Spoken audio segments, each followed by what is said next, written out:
खुशियां दा रीजन है तू, मेरे हर एक विजन में तू हो, तेरे नाल जिंदगी गुजारनी, मेरे प्यार वाला सीजन है तू। जब तक तोड़ेंगे नहीं तब तक छोड़ेंगे, बहुत ही लंबा दंगल चलेगा रे। तो तैयार है? तैयार है।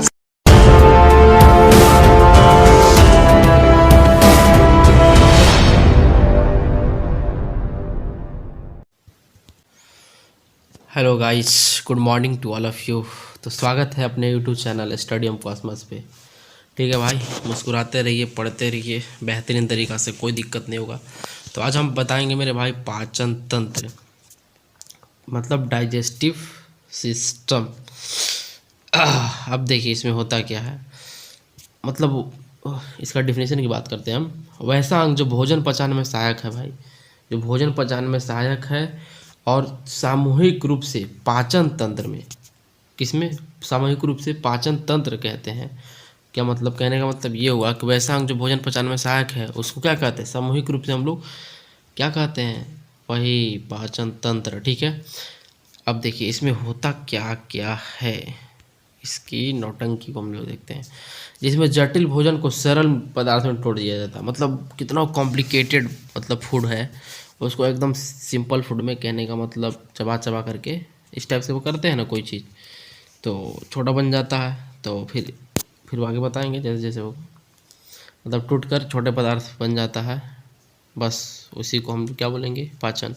अब देखिए ये दो प्रकार का होता है भाई, वाह। आहार नाल में बांट दिया जाता है। पाचन तंत्र दो भाग में होता है, आहार नाल में और संवृंत जुड़ी पाचक ग्रंथि, मतलब एक ग्रंथि से और एक आहार नाल के दो भाग में बांट दिया जाता है, जिसके थ्रू पाचन होता है। अभी कैसे कैसे होता है इसी को हम लोग आगे देखते हैं ना। अब देखिए इसके आगे, अब देखिए करा आहार नाल क्या होता है भाई। तो आहार नाल होता क्या है, देखिए एलिमेंट्री कनाल, यह क्या है भाई, वाह। मुख गुहा से प्रारंभ होता है। जो मुख गुहा है ना, गुहा मतलब क्या होता है पहले समझिए।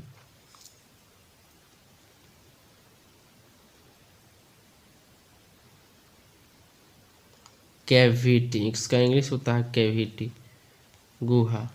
तो गुहा मतलब हमेशा समझना जहाँ खाली जगह होता है, जैसे मुंह हो गया, अभी जो नाक हो गया, जहाँ जहाँ भी आपको खाली जगह मिलेगा उसको हम लोग कैविटी मतलब गुहा कहते हैं, बस याद रखिएगा, ज़्यादा कुछ नहीं। अब देखिए इसमें यह मुख गुहा से, मतलब मुख गुहा यहाँ देखिए खाली जगह है, यहाँ से मुख गुहा से प्रारंभ होकर गुदा तक जाता है। ठीक है, गुद्दा मतलब क्या होता है, किडनी को बोलते हैं। और पाचन के समय भोजन आहार नाल में ही रहता है। जब पाचन होता है तो भोजन आहार नाल में होता है। अब आहार नाल क्या आगे हम बताएंगे। आहार नाल की लंबाई देखिए 32 फीट होता है, कितना 32 फीट है लगभग। और आहार नाल के अंतर्गत मुख गुहा आ गया, ग्रसनी आ गया, मासे आ गया, छोटी आंत आ गया, बड़ी आंत आ गया, मलाशय आ गया तथा गुद्दा आते हैं। समझ में आ गया, बेहतरीन तरीका से समझ रहे होंगे मेरे भाई। मेरा कहने का मतलब ये हुआ कि आहार नाल के अंदर क्या मुख गुहा आ जाता है, ग्रसनी आ जाता है, मुख गुहा, ग्रसनी, अमाशय जो पेट में होते हैं, छोटी आंत पेट में ही होते, बड़ी आंत पेट में ही होते, मलाशय उधर ही होते पेट में, और गुदा, ठीक है, किडनी। अब इसमें बात तो ये हो गई। अब देखिए यहाँ पे, ये देखिए आपका आ गया। अब इसमें संवृंत पाचन ग्रंथि क्या होता है, डाइजेस्टिव ग्लैंड। अब किसी भी काम करने के लिए शरीर में, मतलब जब तक से ग्लैंड मतलब ग्रंथि स्रावित नहीं होते हैं तब तक कोई काम अधूरा ही रहता है। इसमें देखिए इसमें क्या होगा, ये ग्रंथियाँ भोजन को पचाने वाली एंजाइम का निर्माण करती है। क्या करती है, भोजन को पचाने वाली एंजाइम का निर्माण करती है। देखिए यही होता है, एंजाइम एक ऐसा मतलब चीज़ है जो क्या करती है, कोई भी कैटालाइट को क्या करता है, उसको अपना फंक्शन करवाता है। तो ये ग्रंथि भोजन को पचाने में एंजाइम का निर्माण करती है। ये देखिए इसके अंतर्गत लार ग्रंथि आ जाता है भाई, लार ग्रंथि, यकृत आ जाता है, पित्ताशय आ जाता है, अग्नाशय आते हैं। ठीक है, याद रखिएगा। अब इसमें होता ये है, देखिए पाचन की क्रिया मुख गुहा से प्रारंभ होती है, तो हर कोई जानता है। ठीक है, मुख गुहा मतलब यहाँ से, जैसे ही आप लोग खाना खाते हैं यहाँ से पाचन स्टार्ट हो जाता है मेरे भाई। अब देखिए इसमें होता, अब हम लोग को देखना क्या है इसमें, मेनली ये देखना है कि पाचन क्रिया छोटी आंत में पूर्ण हो जाती है। मुख गुहा से प्रारंभ होगी और जो मतलब स्टमक है उसमें छोटी आती है, स्मॉल इंटेस्टाइन में क्या हो जाती है, ये मतलब पूरा तरीक़ा से डाइजेस्ट हो जाता है। अब बड़ी आंत में जल का, जैसे हम लोग जल पीते हैं वाटर, तो उसका बड़ी आंत में पाचन होता है, बस याद रखिएगा ये। अब चलिए आगे चलते हैं। मुख गुहा क्या है, ये तो हर कोई जानता है, कुत्ता बिल्ली भी जानता है। देखिए मुख गुहा, वक्कल कैविटी, सॉरी यहाँ पे कैविटी और कैरिटी नहीं। देखिए पाचन मुख गुहा से ही प्रारंभ हो जाता है। हमने जस्ट बताया जैसे हम लोग खाना खाते हैं यहाँ से मेरा पचना स्टार्ट हो जाता है। मुख गुहा एक खाली जगह है, देखिए खाली जगह है जिसमें एक जीव हो गया, एक जीव, 3 जोड़ा लार ग्रंथि, इसमें अंदर से लार ग्रंथि आते हैं, ठीक है, तथा 32 दांत पाए जाते हैं। मेरा भी 32 दांत है, देखिए 32 दांत, 3 अंदर हो गया मतलब मोलर हो गया, 2 मोलर हो जाएगा, ठीक है, और एक केनाइन हो जाएगा, ठीक है, इंसीजर्स हो जाता है 4, टोटल मिला के 32 होते हैं। किसी किसी में कम होते हैं तो कोई बात नहीं, कुछ दिन के बाद आ जाते हैं, ठीक है। तब इसमें हम देखते हैं मेरे भाई, ये देखिए, हाँ अब देखिए लार ग्रंथि क्या होता है भाई। देखिए स्लैवरी ग्लैंड, लार ग्रंथि में प्रतिदिन 1-1.5 लीटर क्या निकलता है भाई, वह लार स्रावित होता है, याद रखिएगा। लार ग्रंथि में क्या होता है, लाइसोजाइम होता है, टायरिन होता है, डाइजेस्टेज होता है तथा म्यूलिन नामक एंजाइम पाया जाता है। इतना एंजाइम पाए जाते हैं जिसमें सर्वाधिक मात्रा में टायरिन ज़्यादा निकलता है। जैसे हम लोग खाना खाते हैं टायरिन आता है और उसको मतलब पूरे चिपचिपा बना करके अंदर ले जाता है। तो सबसे ज़्यादा टायरिन का ही मोस्ट इम्पोर्टेंट रोल होता है इसमें, भोजन को पाचन करने में, यहाँ से ले जाने में, ठीक है। देखिए लाइसोजाइम एंजाइम जो है कीटाणु को मार देता है भाई वाह, और टायरिन और क्या डाइजेस्टेज एंजाइम जो है स्टार्च मर्ज को शर्करा कार्बोहाइड्रेट में बदल देता है। पहले समझिए कि लाइसोजाइम एंजाइम जो जितना भी हमारे हम लोग खाएं तो कीटाणु के रूप में जो भी आ रहे हैं, लाइसोजाइम इसको मार देता है फर्स्ट। इसके बाद होता है जैसे हम लोग खाना खाते हैं तो अंदर जो जाता है 2 बच गया, टायलिन और डाइस्टेज, इन लोग उधर से आते हैं जो रस है, और जो भी भोजन हम लोग खाते हैं उसको स्टार्च मंड में चेंज कर देता है। समझ में आ रहा, मतलब भोजन जब पूरा पिसा जाएगा तो स्टार्च मंड में चेंज कर देगा ताकि अंदर जा सके, नहीं तो कोई उल्टा करने लगता है। जब यही देखिए टायलिन और डाइस्टेज बट एंजाइम जब स्रावित नहीं होंगे तो वह उल्टा होने लगता है, किसी किसी को खाना खिलाता ही नहीं है। इसलिए बहुत बेहद ज़रूरी है कि वो आना बहुत ज़रूरी है। अब देखिए इसमें होता क्या भाई, देखिए म्यूलिन एंजाइम जो भोजन को चिपचिपा बना देता है, सबसे पहले लस लस करता है। मान लीजिए हम लोग कुछ खाए और म्यूलिन एंजाइम निकलेगा, उसको लस लस चिपचिपा बना देगा, तभी तो अंदर जाएगा, जिसे निगलने में आसानी से सहायक होता है।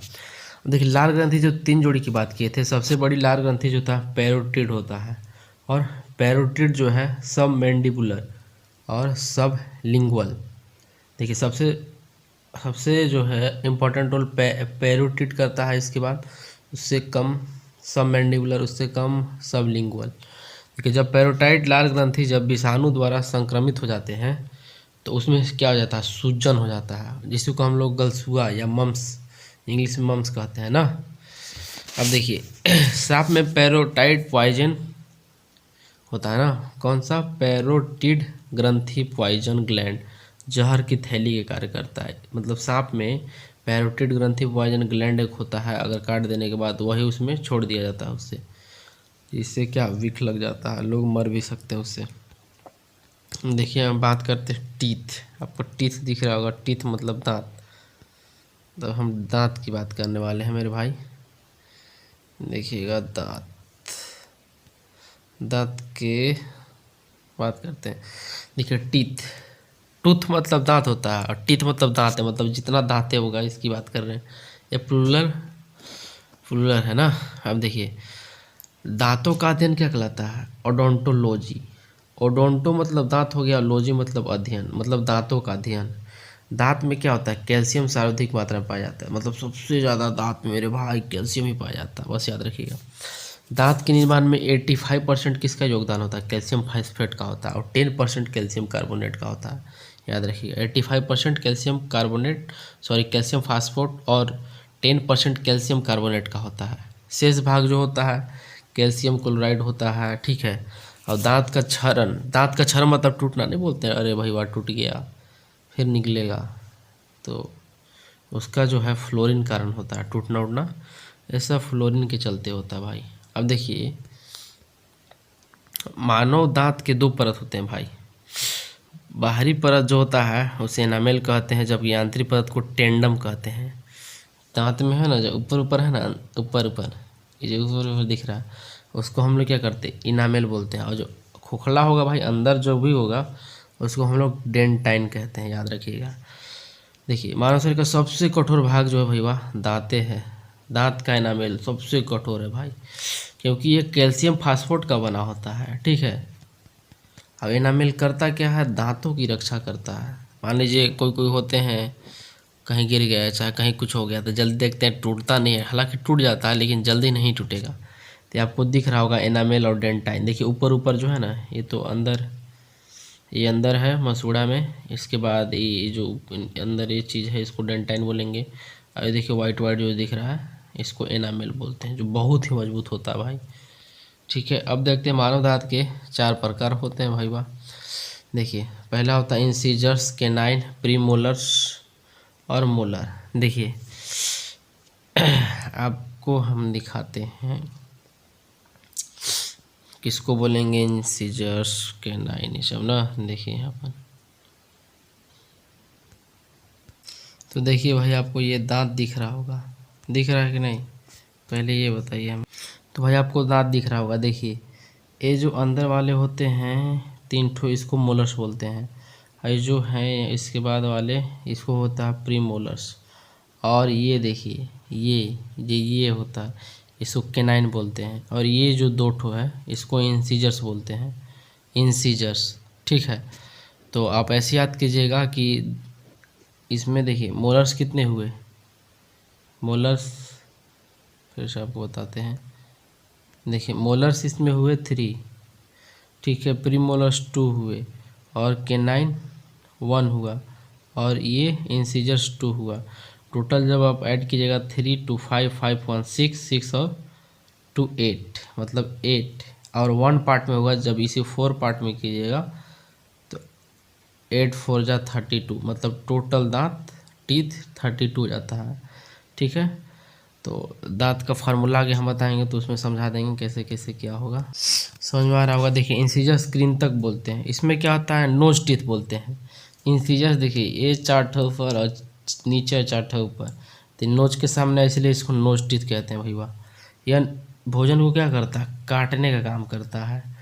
देखिए इसकी संख्या 4 + 4, 4 नीचे हुआ 4 ऊपर हो गया 8 हो जाता है। शाकाहारी जानवरों में इंसीजर्स चौड़ा होता है, जो शाकाहारी जानवर होते हैं उसमें इंसीजर्स चौड़ा होता है। अब देखिए केनाइन, केनाइन मतलब रदनक होता है इसका हिंदी। अब इसमें होता क्या भैया, देखिए इसमें होता ये है, इसे आई टीथ बोलते हैं। देखिए आई के सामने आया है, आई आई आई ए, देखिए ए चारों तरफ जो कॉर्नर में है समझिए, ठीक है, माउथ के कॉर्नर में, उसको हम लोग क्या बोलते हैं, आई टीथ, ठीक है। यह चिरने फाड़ने का काम करता है। क्या करता है, चिरने फाड़ने का काम करता है।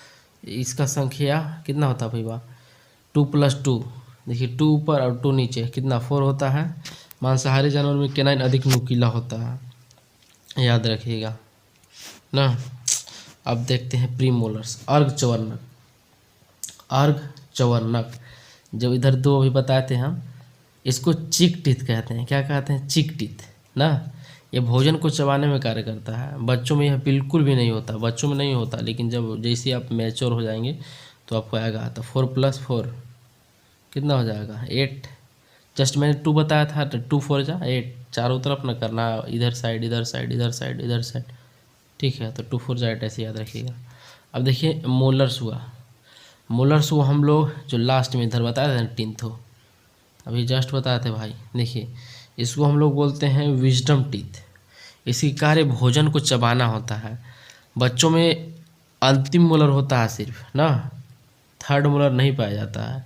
वयस्क में इसकी संख्या 6 + 6 कितना होता है, 12 होता है, अर्थात चारों पर सर्वाधिक संख्या में मोलर पाया जाता है, याद रखिएगा। सबसे ज़्यादा कौन पाया जाता है, यही कौन, मोलर्स, क्योंकि 3 ठो इधर तो 3 और 4 पार्ट में है ना, तो 3 4 जा 12, याद रखिएगा। अब देखिए इसमें हम कुछ पॉइंट्स बता रहे हैं आपको। देखिए भाई बच्चों में प्रीमोलर्स का पूर्णतः अभाव होता है तथा अंतिम मोलर्स नहीं पाया जाता, याद रखिएगा इसको। बच्चों में कुल 20 दांत टूटने के बाद दोबारा निकलते हैं। 20 दांतों को दूध के दांत भी कहते हैं, डेसिडोरस, इसी को हम लोग डेसिडोरस बोलते हैं, दूध का दांत। दूध के दांत 12 वर्ष की अवस्था में तक पूर्णतः टूट जाते हैं। जितना है दांत, दूध के दांत 12 वर्ष की अवस्था में टूट जाएगा, ठीक है। नए दांत निकलने प्रारंभ हो जाते हैं और इस प्रकार मानव जीवन में दांतों की कुल संख्या 20 टूट गया और 32 को इधर, सब 52 हो जाता है। अब देखिए पक्षियों में क्या होता है भाई, वाह, पक्षी में आप देखिए दांत नहीं, कहाँ ऐसा नहीं होता है। वो क्या होता है, पक्षी के दांत नहीं होते हैं रियल में, उसका जो दांत है ऐसे करके बढ़ते जाता धीरे धीरे चोंच बन जाता है, तो वही जो दांत है उनका चोंच बन जाता है। पक्षियों के चोंच दांत का ही रूपांतरित होता है। देखिए हाथी के बाहर निकला दांत जो होता है, ऊपरी जबड़ा का 2 सेकेंड इंसीजर्स होते हैं। क्या होता है, सेकेंड इंसीजर्स। ये जो इंसीजर्स दिख रहे हैं ना, वही इंसीजर्स निकले होते हैं। ऐसा नहीं कि इसको आप बोल सकते हो इसको, सॉरी, इंसीजर्स ये दिख रहा है ना, इंसीजर्स, एक कैनाइन की बात नहीं कर रहे हैं हम, इंसीजर्स निकल जाते हैं। इधर से एक निकल जाएगा, एक इधर से निकल जाएगा, एक इधर से एक इधर से। ये जो इंसीजर्स था ना, यही निकल जाते हैं। एक तो कैनाइन है, ये निकल जाते हैं, ठीक है, याद रखिएगा, ज़्यादा कुछ नहीं। अब देखिए फार्मूला ऑफ डेंटल फार्मूला की बात करते हैं भाई। देखिए दांतों को 1/3 लिया जाता है, ठीक है। तो हम इसको फार्मूला बताते हैं। जैसे ये हो गया आपका इंसीजर्स, ये हो गया कैनाइन, हुआ ना कैनाइन, एक कैनाइन हो गया, और ये प्रीमोलर, अब मोलर बना देते हैं भाई, 1 2 3, इधर प्रीमोलर हो गया, फिर कैनाइन लेते हैं 1 2 3, ठीक है। अब देखिए इसमें हम क्या बताए थे आपका, ये होता है इंसीजर्स, ये होता है कैनाइन, ये होता है प्रीमोलर, इमोलर। तो आप ऐसे देखिएगा 1/3 होता है। देखिए तो लोअर पार्ट में हो गया, अपर पार्ट में भी होता है। तो देखिए इसको लिखते कैसे, बीच में डिवाइड कर लीजिए। बीच में डिवाइड करने के बाद इधर क्या बचा, 2 ठो बचा। तो वैक्स की पहले बात करते हैं। तो वैक्स में डेंटाइल फार्मूला इंसीजर्स, देखिए ये लिखा हुआ है इंसीजर्स, कैनाइन, प्रीमोलर, मोलर है। तो इंसीजर्स कितना है भाई, यहाँ देखिए तो 2 है, और कैनाइन एक ही ना बचा है, यहाँ पे 1 हो गया। और देखिए प्रीमोलर कितना है भाई, ये 2 हो गया। और ये देखिए आपका ये मोलर कितना हुआ, 3। और ओपन में फिर से ये लिख देंगे 2 1 2 3, क्योंकि ऊपर भी और नीचे भी, इसलिए हम लोग ऐसे लिखते हैं। इसी को हम लोग डेंटल फार्मूला बोलते हैं, डेंटल फार्मूला, याद रखिएगा 1/3 में लिखा जाता है, ठीक है। अब देखिए इसमें बच्चा का जो दांत है, बच्चा का दांत, बच्चा में क्या होता है, हमने जस्ट बताया था कि उसमें जो है प्रीमोलर की संभावना नहीं होता, प्रीमोलर होता नहीं है, और मोलर भी होता है तो 2 ही होता है। तो अभी जस्ट हम फिगर बताए थे, तो इसका हो जाएगा 2 1 0 2 अपॉन 2 1 0 2। ये जो था ना आपका बीच में, ये प्रीमोलर, ये होता ही नहीं है, ठीक है। और जो मोलर होता है 2 ही होता है, ठीक है, याद रखिएगा इतना। देखिए अब हम बात करते हैं भाई, दांत सूत्र द्वारा दांतों का 1/4 भाग में ही दिखाया जाता है, ठीक है, 1/3। देखिए मान लीजिए, कहने का मतलब, सॉरी, आपको ये 4th पार्ट में दांत था तो 1/4 हो जाएगा, याद रखिएगा ना। आगे देखते हैं, 1/4 में दिखाया जाता है, क्योंकि 4 पार्ट्स में है ना, तो 3rd पार्ट को ऐसे एक लिया गया, बाकी सब कुछ समझ गए होंगे।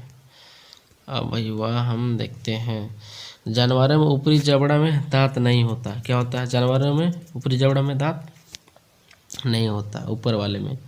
स्तनधारियों में सर्वाधिक दांत सुअर तथा घोड़ा का होता है, सबसे ज़्यादा घोड़ा और सुअर के दांत भाई वाह। कौन में, मैमल्स में। अब देखिए मच्छर में 47 दांत होते हैं, जबकि गाय, भेड़, भैंस में 32 ही होते हैं, याद रखिएगा।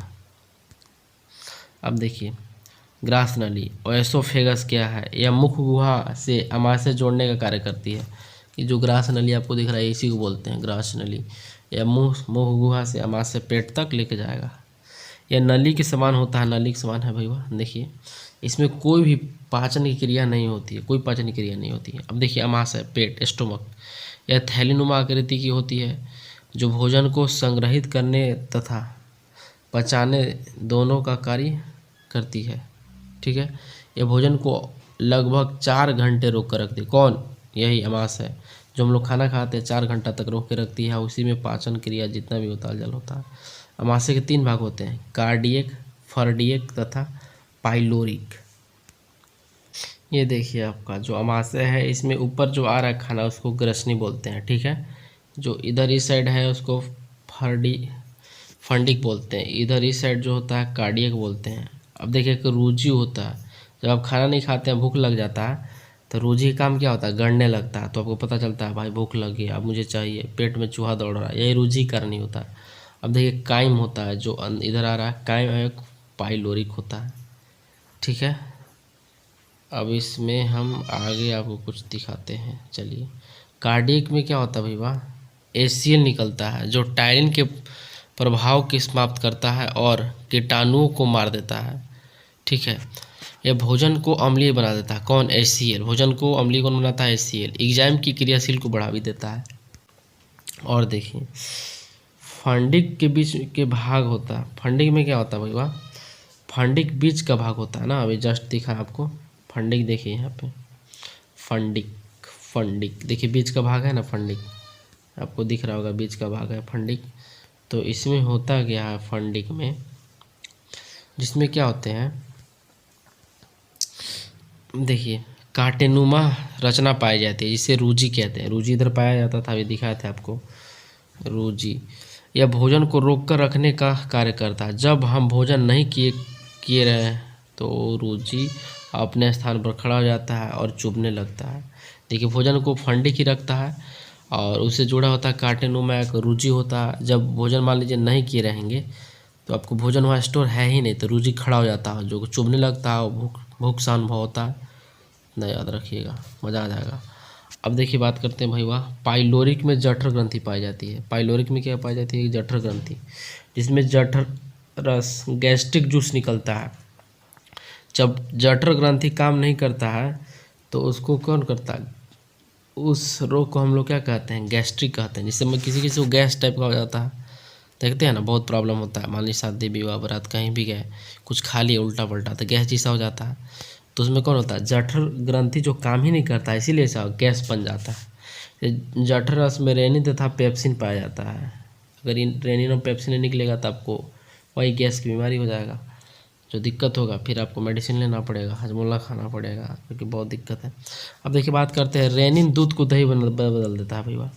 रेनिन ही जो है दूध को क्या, रेनिन केमिकल जो भी है ये दूध को दही बदल देता है, अर्थात दूध को पचाता है। यह दूध में उपस्थित कैसिन प्रोटीन को कैल्शियम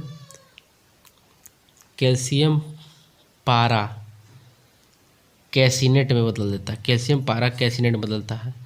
देखिए रेनिन दूध को दही में बदल देता है, अर्थात दूध को पचाता है। यह दूध में उपस्थित कैसिन प्रोटीन को कैल्शियम पारा में बदल देता है, भी याद रखिएगा। पेप्सिन प्रोटीन को पचाता है भाई, पेप्सिन जो है प्रोटीन को पचाता है, यह प्रोटीन के पेप्टोड में बदल देता है। पचा काम बदलता है पेप्टोड में।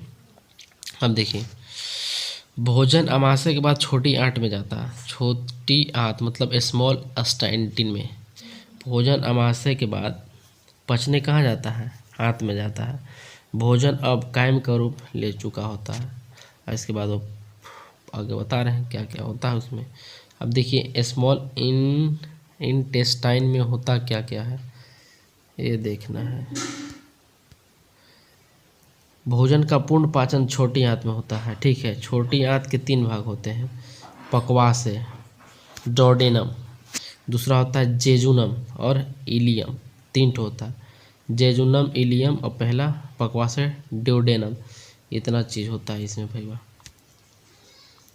ना। अब देखिए इसमें क्या क्या होते हैं। भोजन का जो पाचन होता है कहाँ होता है? यही स्मॉल। भोजन का पूर्ण रूप से पाचन यही होता है, याद रखिएगा। छोटा ऐसा नहीं, छोटा मतलब ऐसा नहीं समझना है कि छोटा है तो कैसे होगा, बड़का में जल का पाचन, याद रखिएगा। अब देखिए भाई यकृत, लीवर आप तो पढ़े होंगे या फिर नहीं भी पढ़े होंगे, देखिए मज़ा आएगा। यह सबसे बड़ी ग्रंथि है भाई लीवर। इसका भार 1.5 kg होता है भैया।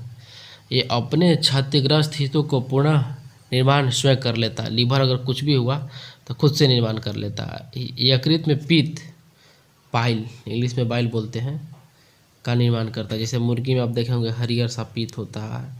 अब कोई जैसे चिकन विकन बनाता है तो उसको बचा के बनाता है ताकि वो कट ना जाए, कुछ हो जाएगा तो जहर कर देगा, ठीक है, खराब लगेगा, इसलिए उसको पित्त बचा के।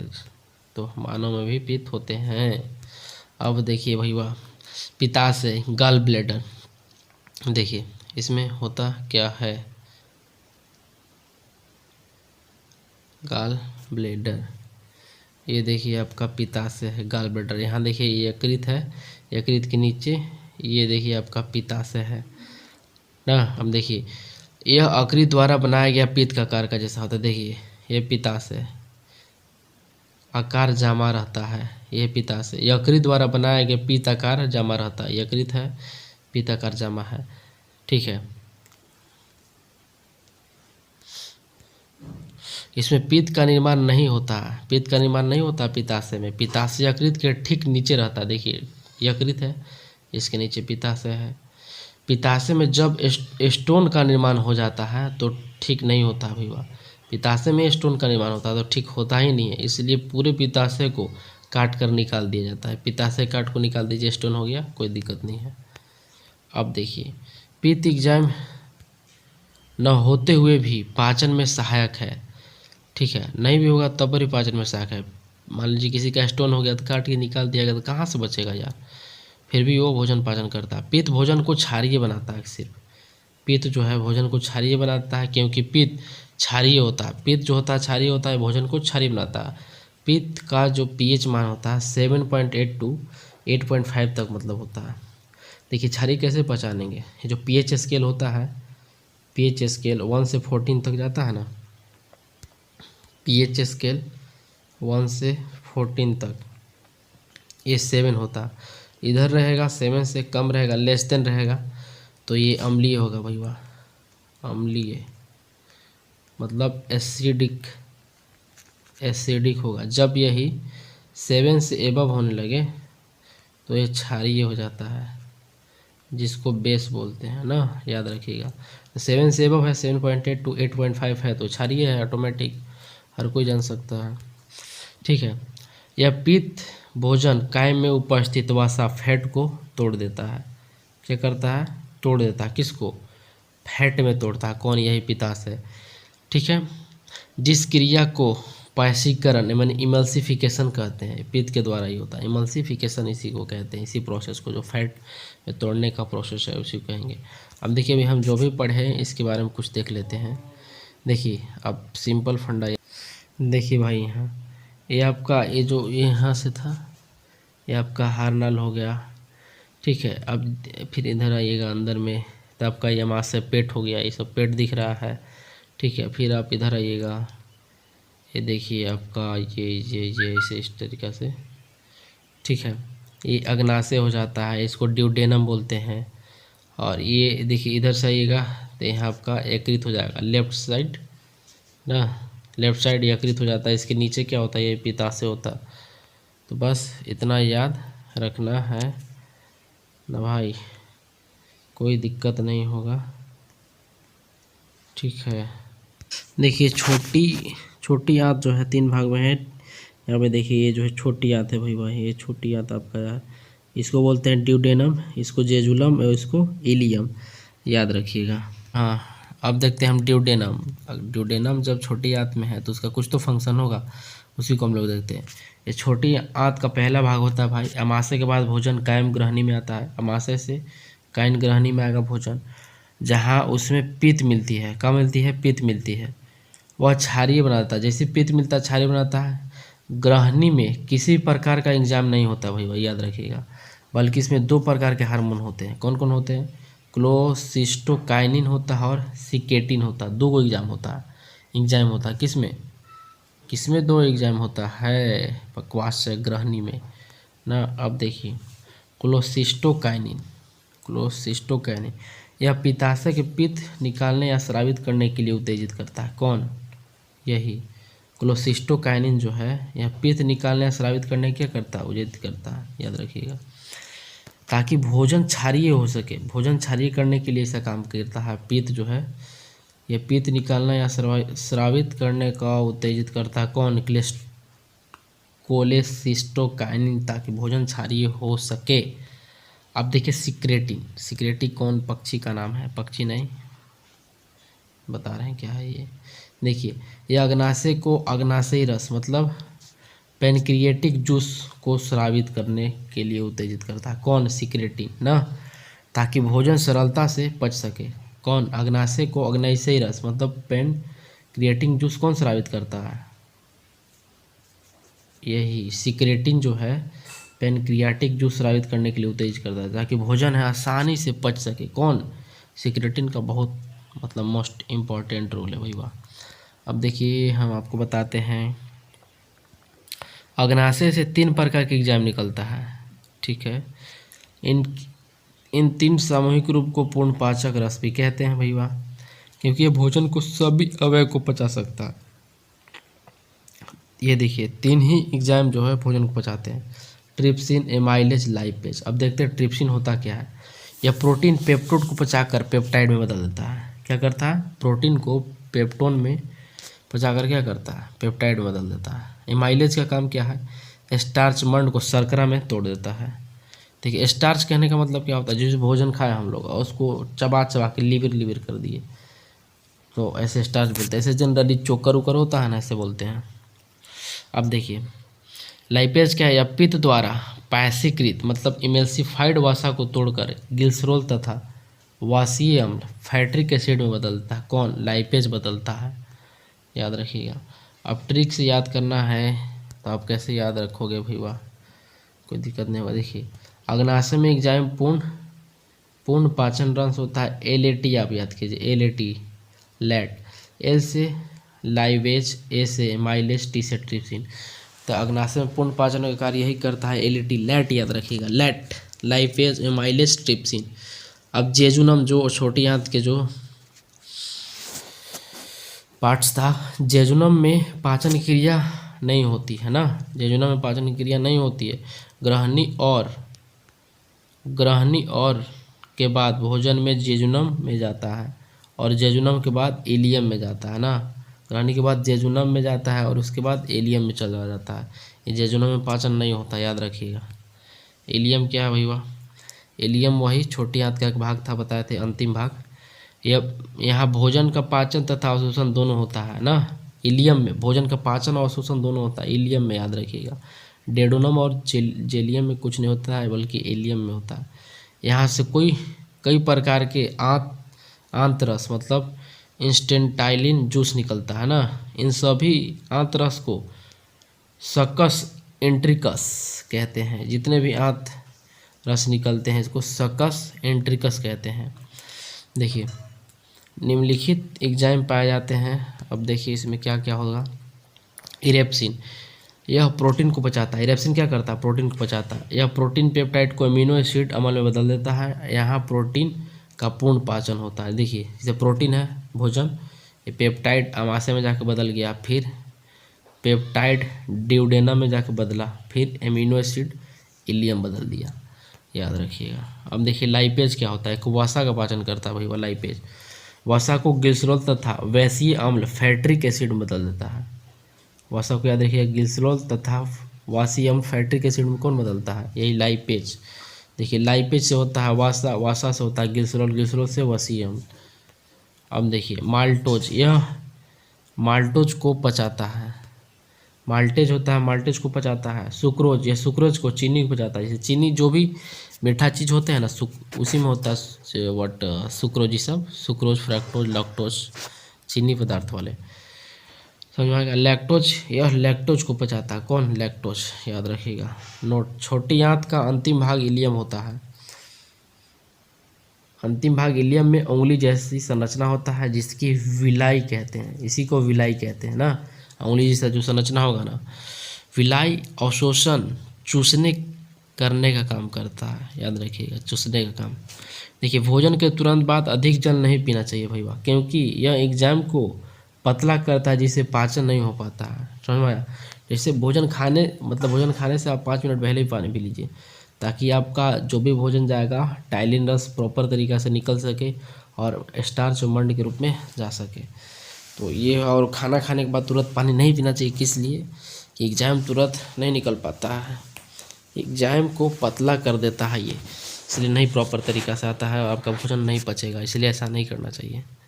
अब देखिए भोजन करने के कुछ समय बाद हमें नींद आने लगता है, ऐसा क्यों होता है भैया? क्योंकि भोजन पचाने के लिए शरीर का अधिकांश रक्त अमाशय में मांसपेशियों में चला जाता है। भोजन पचाने के लिए क्या होता है, अमाशय में पूरा रक्त चला जाता है, तो मस्तिष्क में रक्त की कमी हो जाती है, यहाँ जो मस्तिष्क है रक्त की कमी हो जाती है, जिस कारण हमें नींद आता है। तो आप याद रखिएगा कि जब भी भोजन खाएं आपको नींद आ रहा है तो समझिए कि नींद यहाँ जो माइंड में है, ब्लड की कमी हो गई है, वो अमाशय में चला गया है ब्लड जो भी है, ठीक है। और जब ऑटोमेटिक जब अमाशय में जाएगा तो यहाँ कम हो गया, तो कम आएगा तो नींद आने लगेगा, याद रखिएगा। अब देखिए छोटी आंत इलियम से भोजन निकलता है, छोटी आंत इलियम से क्या होता है, भोजन निकलता है ना, वह काइल का रूप ले लेता है और बड़ी आंत में प्रवेश कर जाता है, याद रखिएगा ये भी। अब देखिए बड़ी आंत में क्या है, लार्ज इंटेस्टाइन। बड़ी आंत में भोजन का पाचन नहीं होता भैया, इसमें जल का अवशोषण होता है, याद रखिएगा, भोजन का नहीं होता ना, याद रखिएगा। विटामिन बी का भी निर्माण होता है इसमें बड़ी आंत में, जैसे सीकम हो गया, किलोन हो गया, एरेक्टम या मलाशय हो गया। छोटी आंत के बाद भोजन सीकम में प्रवेश करता है, सीकम पेट में दाहिनी ओर होता है, सीकम कहाँ होता है, पेट और दाहिनी ओर होता है, जिसके नीचे अपेंडिक्स पाया जाता है। देखिएगा अब राइट साइड जो होता है अपेंडिक्स पाया जाता है, किसी किसी को अपेंडिक्स हो जाता है, क्या बोलते हैं ना, तो उसका ऑपरेशन ये सब होता है। देखिए अपेंडिक्स हमारे शरीर में एक अवशोषी अंग है, सेलुलोज को पचाता है, और यह जानवर क्या है, मुख अंग होता है, ठीक है। अब देखिए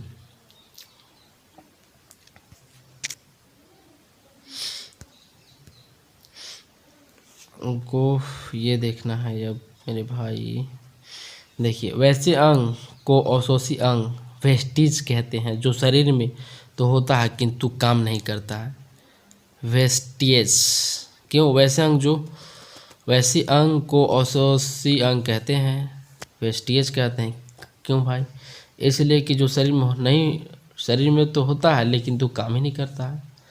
जैसे अपेंडिक्स कोई काम नहीं है इसका, थर्ड मोलर कोई काम नहीं, प्री मोलर पाइना, कर्ण, पल, त्वचा के बाल एटसेट्रा, इसीलिए वेस्टिएज कहते हैं इसको, सब अवशोषी अंग है। जब कभी भोजन अपेंडिक्स में फंस जाता है तो उसे ऑपरेशन करके अपेंडिक्स पूरा काट दिया जाता है। जैसे मान लो किसी को बोलते हैं ना, अरे यार अपेंडिक्स हो गया, तो उसमें क्या होता है, भोजन फंस जाता है, ट्रैप हो जाता है, जिसके कारण उसको निकाल दिया जाता है, डॉक्टर करके निकालता है ऑपरेशन करके। सीकम के बाद कोलोन प्रारंभ होता है भैया, जिसमें जल का अवशोषण होता है। कोलोन में कहाँ होता है, जल का अवशोषण। कोलोन में ही क्या म्यूकस का निर्माण होता है, जो पचे भोजन को चिपचिपा बनाता है ना।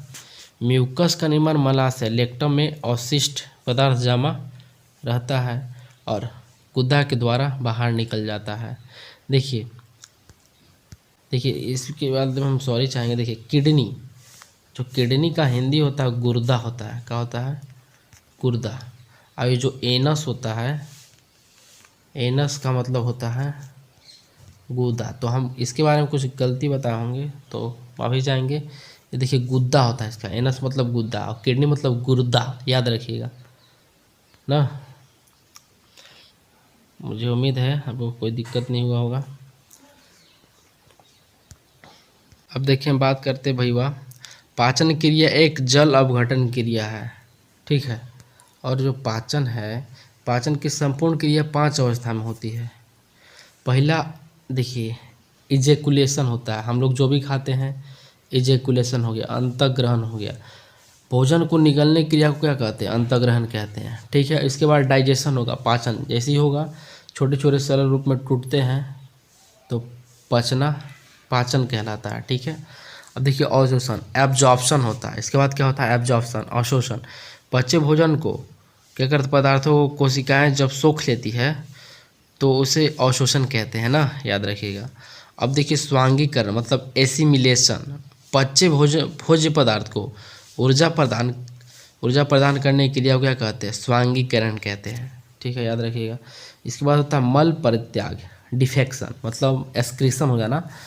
पाचन के बाद पचे हुए अवशिष्ट पदार्थों को बाहर निकालने की क्रिया क्या कहता है? मल परित्याग होता है, मतलब एक्सक्रीशन।